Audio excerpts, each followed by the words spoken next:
에스더의 삼촌 모르드게는 신비한 인물입니다.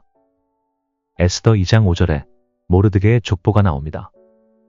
그는 베냐민의 자손으로 기스의 증손이요 시므이의 손자이며 야일의 아들이라고 하였습니다. 그는 이스라엘 왕가의 후손이라는 특별한 정체성을 가졌습니다. 재미난 사실은 500년 전 조상인 사울과 아각의 갈등이 모르드게와 하만에게 재현된다는 점입니다.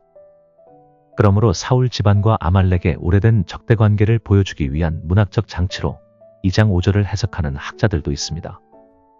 그러나 더 큰 문제는 에스더서 2장 6절입니다. 전에 바벨론의 왕 느부갓네살이 예루살렘에서 유다 왕 여고냐와 백성을 사로잡아 갈 때에 모르드게도 함께 사로잡혔더라. 문자 그대로 해석하면 모르드게가 여고니아와 함께 기원전 597년에 포로로 끌려왔다는 이야기입니다. 그런데 에스더 사건이 벌어질 당시는 기원전 약 480년대로 그가 최소 120세 이상이 되어야 합니다. 이 부분에 대해서 예시바 대학교에서 고대 근동의 세머를 연구하고 가르치는 아론 콜러 교수는 기스의 유배라는 논문을 발표했습니다. 그의 논문에 따르면 히브리 문법과 역사적 맥락을 고려할 때 포로로 끌려온 자는 모르드게가 아니라 그의 조상인 기스라고 합니다. 이는 히브리어 구문의 상대절을 분석한 결과입니다. 히브리어에서 상대절은 인물의 직접적인 주어뿐 아니라 조상이나 연관된 인물을 지칭합니다. 이스라엘을 포함해서 고대인은 우리와 다른 시간 관념을 가졌습니다. 그들은 우리처럼 아버지와 아들을 명확하게 구분하지도 않았습니다. 아버지가 경험한 것을 마치 자기가 경험한 것처럼 쓰는 경우도 있습니다. 그들은 나라는 개인주의 관점보다는 가족이라는 공동체적 관점을 가졌습니다. 그러므로 모르드게의 증조 할아버지인 기스가 포로로 잡혀왔다고 보는 것이 문법적으로나 역사적으로 타당합니다. 또 다른 문제는 고레스 왕의 칙령에도 불구하고 모르드게는 돌아가지 않았다는 점입니다. 유대인들은 고레스의 칙령을 하나님이 주신 해방으로 이해하였습니다. 그들은 고레스를 메시아라고 불렀습니다. 따라서 고향으로 돌아가지 않는 결정은 하나님의 명령보다 현실적 이익이나 안정성을 우선시한 선택으로 비판받을 요지가 많습니다. 비록 모르드게가 자신의 민족적 정체성을 잃지 않았지만 그는 페르시아 체제 내에서 안정적으로 자리 잡으려는 디아스포라 유대인 특유의 현실적 자세를 보여줍니다. 이는 신앙적 이상을 포기하고 세속적 환경에 적응하려는 태도로도 보입니다. 그가 에스더에게 유대의 정체성을 숨기라고 한 점은 이러한 태도를 더욱 부각시킵니다. 사실 페르시아는 타민족을 박해하지 않았습니다. 페르시아를 개국한 고레스 왕이나 다리우스 왕 모두 유대인에 대하여 호의적이었습니다. 그 당시 페르시아 궁전에는 유대인으로 높은 직책을 가진 사람들이 있었습니다. 이를테면 다니엘이나 느헤미야 같은 사람입니다. 그렇다면 모르드게는 왜 유대인 신분을 숨기라고 했을까요? 헤로도토스에 의하면 왕비는 페르시아인이어야 했습니다. 모르드게는 어떻게 해서든 자기 사촌 에스더를 왕비로 만들고자 하였습니다. 그래서 그는 에스더를 페르시아인처럼 행동하라고 하였습니다. 여기서 그가 얼마나 권력지향적 인물인지를 보여줍니다. 에스더 2장 끝부분에 왕을 암살하려는 시도를 밀고 하는 데서도 잘 나타납니다.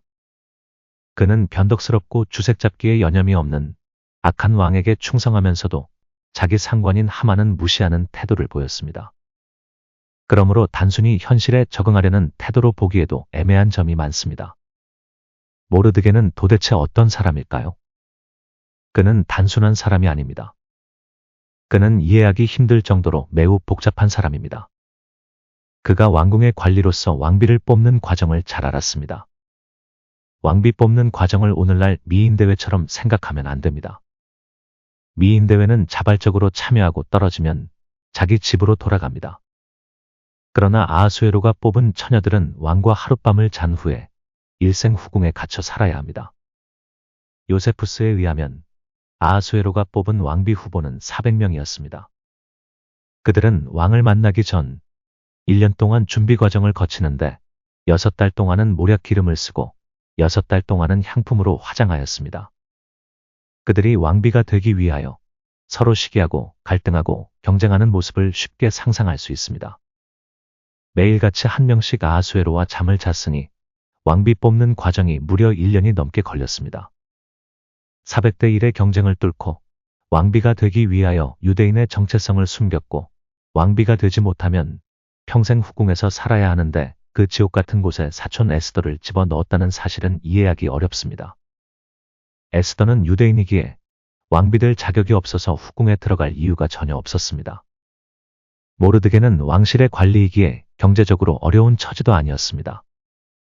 그런데도 에스더를 왕비 후보로 넣었다는 사실은 참 이해하기 어렵습니다. 그렇다면 에스더는 이런 상황에서 어떻게 하였을까요?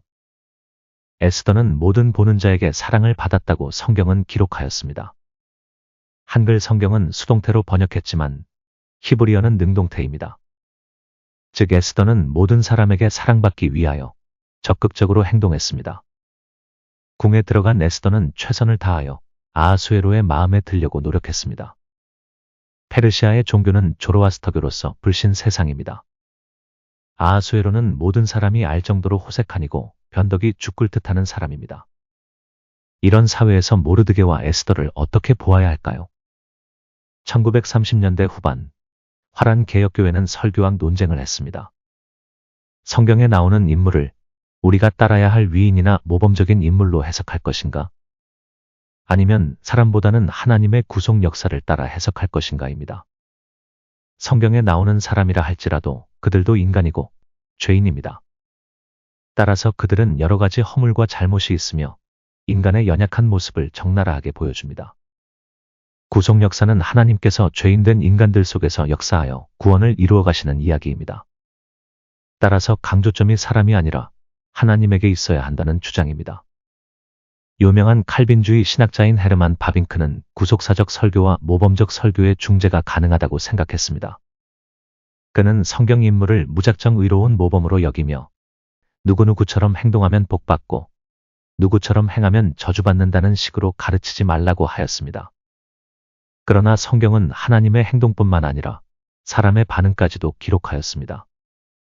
그러므로 구속사적 방법은 신학을 설명하기에는 유용하지만 현실에서 말씀을 적용하려면 인간의 반응을 살피는 것도 필요하다고 하였습니다.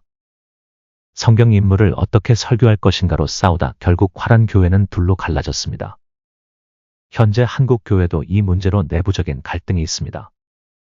많은 사람이 성경의 인물은 무조건 훌륭하고 도덕적이고 위대하다는 식으로 해석합니다. 그래서 그들의 잘못과 문제점을 지적하면 반발하는 사람들이 있습니다.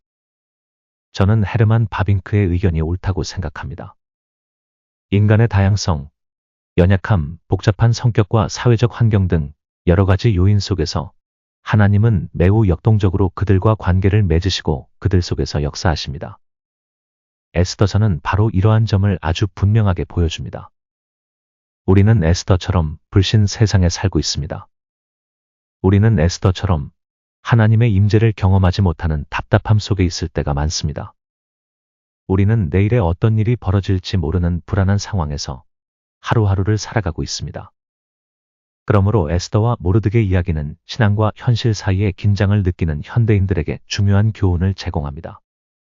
첫째, 하나님의 역사 속에서 인간의 복잡성과 연약함을 인정하십시오. 모르드게와 에스더의 행동은 인간의 연약함과 복잡성을 보여줍니다. 모르드게는 민족을 구하기 위해 현실적인 결정을 내렸지만 이러한 선택에는 도덕적, 신앙적 논란이 따릅니다. 그는 에스더에게 신앙적 정체성을 숨기게 하였고 위험한 상황에 그녀를 내몰았으며 자신의 권력적 욕망을 드러내었습니다. 인간은 누구나 연약하며 완벽하지 않습니다. 자신의 결정을 반성하고 하나님의 은혜가 우리의 연약함을 넘어 일하신다는 사실을 인정해야 합니다.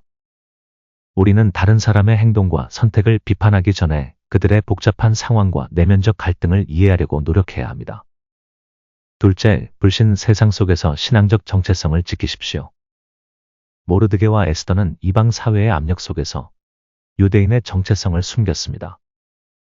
이 선택은 현실적인 생존 전략으로 이해될 수 있지만 동시에 신앙적 이상을 타협한 것으로 비판받을 수도 있습니다.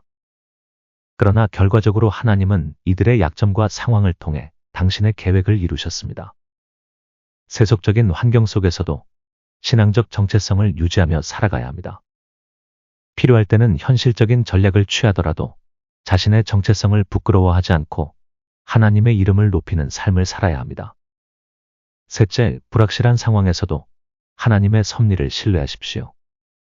에스더서에서는 하나님의 이름이 한 번도 등장하지 않지만 그의 섭리는 이야기 전체를 관통합니다. 모르드게와 에스더는 그들의 약점과 한계 속에서도 하나님의 계획의 도구로 사용되었습니다. 하나님의 섭리는 우리가 보지 못하는 상황 속에서도 일하고 있음을 신뢰해야 합니다.